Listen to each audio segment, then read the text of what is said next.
حالات کا ہم لوگ سامنا کر رہے ہیں یا جس کے پیش نظر اس مہم کو چلانے کا کام شروع کیا گیا، یقیناً کہیں نہ کہیں ضرورت سے زیادہ خامی دیکھنے کو ملی۔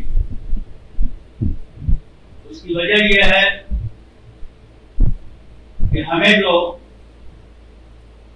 کام کرنا چاہیے تھا یا جس چیز پہ پابند رہنا چاہیے تھا اس سے ہم دور ہو گئے، اور جہاں نہیں جانا چاہیے تھا وہاں ہم پہنچ گئے۔ اگر خواتین کے سلسلے میں یہ کہا جائے کہ ہمارے ذہنوں میں یہ بات بیٹھا دی گئی ہے حالات کے تناظر میں کہ وہ اس لیے ترقی نہیں کر پا رہی ہیں اس لیے کہ وہ آزاد نہیں ہے، بالخصوص جو مغربی ایک پیڑا ذہن میں یہ ڈالا گیا ہے کہ خواتین، بالخصوص مسلم خواتین اس لیے آزاد نہیں ہے، وہ ترقی نہیں کرتی ہیں، آگے نہیں بڑھ پا رہی ہیں کہ انہیں پردہ میں رکھا گیا ہے۔ حقیقت یہ ہے کہ اگر ہم پردہ کو سمجھ جائیں تو ہماری یہ سمجھ میں آ جائے گا کہ پردہ سے زیادہ آزادی کہیں نہیں۔ بالکل ہم جب نقاب ہماری بہنیں، مائیں، بیٹیاں استعمال کرتی پہنتی ہیں تو اتنا آزاد ہو جاتی ہیں کہ وہ بالکل جیسے چاہے وہاں جا کے اپنی تعلیم کو، اپنی ترقی کو انجام دے سکتی ہیں۔ سب سے اہم چیز جو ہم نے محسوس کیا، اور یہ کہیں نہ کہیں حقیقت پر مبنی ہے، کہ اگر آج اسلام سے ہٹ کے کوئی برادران وطن کسی مذہب کا ماننے والا ہم سے آ کے یہ پوچھے، اس چیز سے ہم لوگوں نے تغافلی برتی، غفلت برتی، جس کی بنا پہ آج ہم یہاں پہنچ گئے اور اس ضرورت کو محسوس کیا۔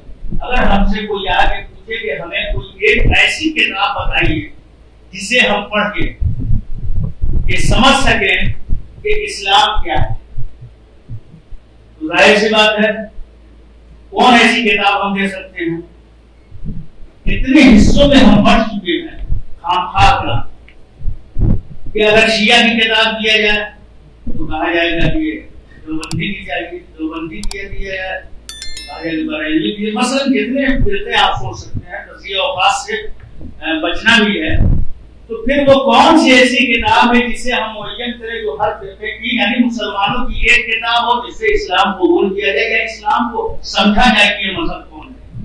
تو ظاہر سی بات ہے ایک ہی کتاب ہے اور اس کا نام ہے قرآن کریم، جس پہ ہر طبقہ مسلمان کا اتفاق رکھتا ہے۔ اس سے بہتر کوئی کتاب ہے۔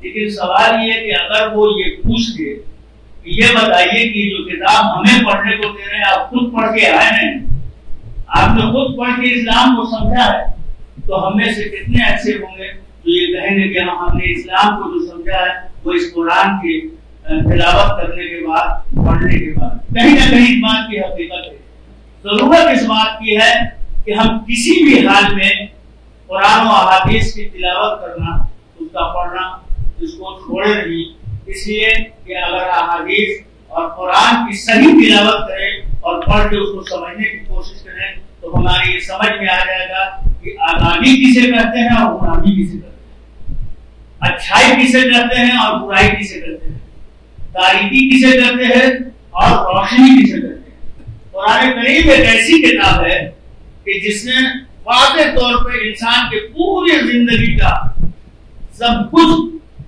بتا دیا گیا کہ ہمیں زندگی، تو سب سے پہلی چیز یہ ضرور ہے کہ ہم اپنے خود اور اپنے بچوں کو، اپنے گھر کے خواتین کو قرآن کی تلاوت کریں، اور صرف تلاوت نہیں کریں بلکہ ترجمے کے ساتھ کریں، تاکہ ہمارے سمجھ میں آئے کہ خداوند عالم اس کتاب کے ذریعے ہماری زندگی بسر کرنے کا کیا طریقہ بتایا ہے۔ ایک بات اور آپ کے سامنے جو سنا ہے کہنا چاہیں گے کہ ہوا کیا، ہم نے تربیت میں کہیں نہ کہیں کمی کی، سماج کی تربیت میں، بچوں کی تربیت تو اپنی جگہ ہے، جہاں ماحول بگڑ گیا، جہاں ہم یہ سمجھ نہیں پائے کہ اچھا کیا ہے برا کیا ہے۔ ایک چیز میرے سامنے آئی یہ ایک بچہ تھا جو بہت شائستہ، تربیت یافتہ، پڑھا لکھا اور ہمیشہ اپنی کلاس میں وہ کام کرتا تھا.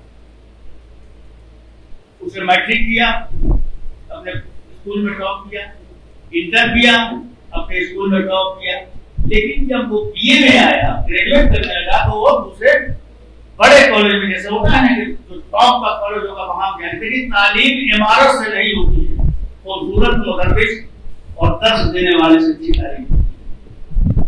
کالج میں گیا، اس کے ماحول بگڑنے لگے، گھر کے لوگ پریشان ہوئے.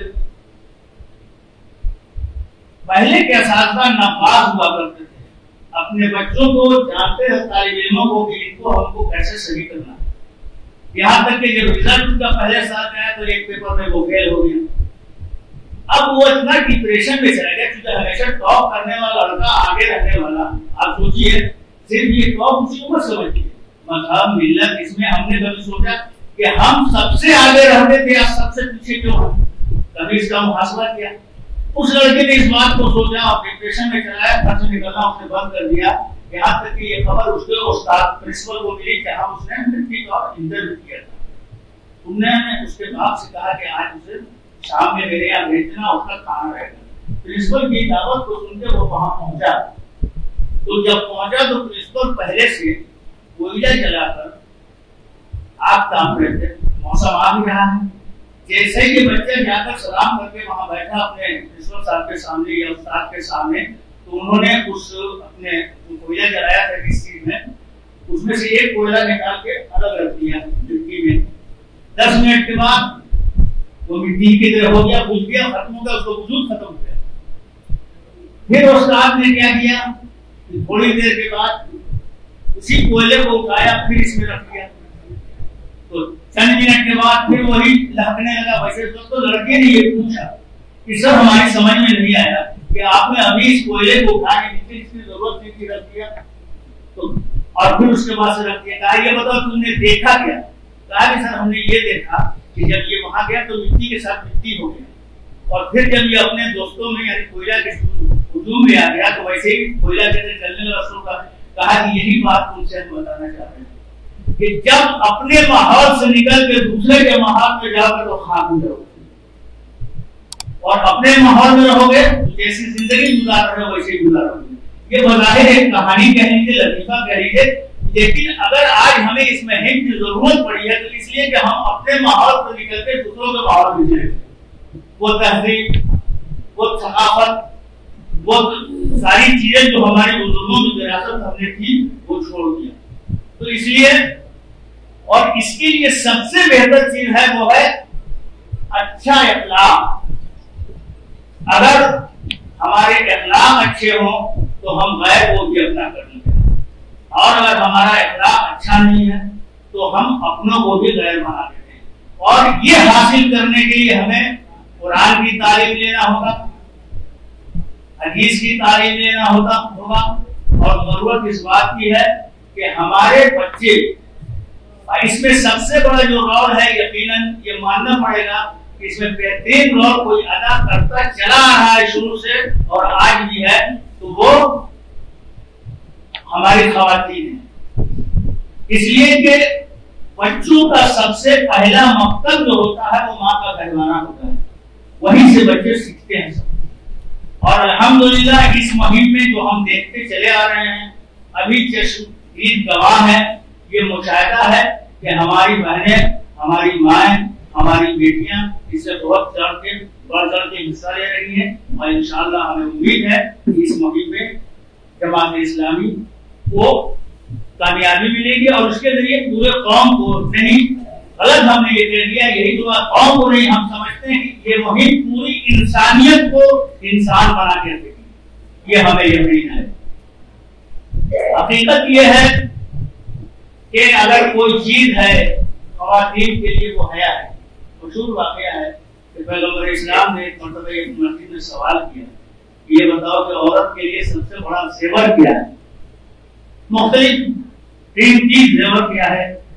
تو مختلف جوابات دیے گئے تھے، لیکن وہ جواب سے پیغمبر اسلام صلی اللہ علیہ وسلم نہیں ملی. لیکن جب جناب فاطمہ زہرا کو یہ خبر معلوم ہوئی تو آپ نے آ کے اپنے بھائی سے کہا کہ عورت کے لیے بہترین کوئی زیور ہے، قیمتی کوئی زیور ہے تو وہ ہے حیا۔ اگر حیا انسان کے پاس ہے، اور حیا کی ضرورت مردوں کو بھی ہے، صرف عورتوں کو نہیں ہے، اس لیے کہ اسلام کیوں کہہ رہا ہے؟ اسلام یہ نہیں کہہ رہا ہے کہ صرف عورتیں نہ ہمیں دیکھیں، بلکہ یہ کہہ رہا ہے کہ ہم بھی نامحرموں پہ اپنی نگاہ نہ ڈالیں، سر جھکا کے چلیں۔ تو ضرورت یہ ہے اس بات کی کہ ہم قرآن و حدیث کی تلاوت کریں، اس کا ترجمہ پڑھیں، اس کو سمجھنے کی کوشش کریں۔ یہ اس لیے کہ ایک ایسی کتاب ہے جو صرف مسلمانوں کے لیے نہیں ہے بلکہ یہ انسانیت کے لیے اللہ نے بھیجا ہے۔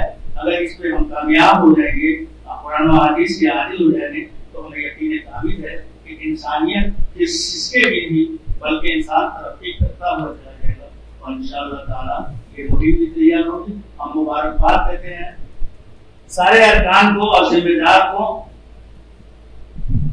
جماعت اسلامی ہند کے اپنے خصوص بہار کے جنہوں نے مہم کو تیار کیا، ہمیں امید ہے بلا تفریق مذہب و ملت، بلا تفریق مسلک سب کو یہ اپنانا چاہیے، اس کا چاہیے۔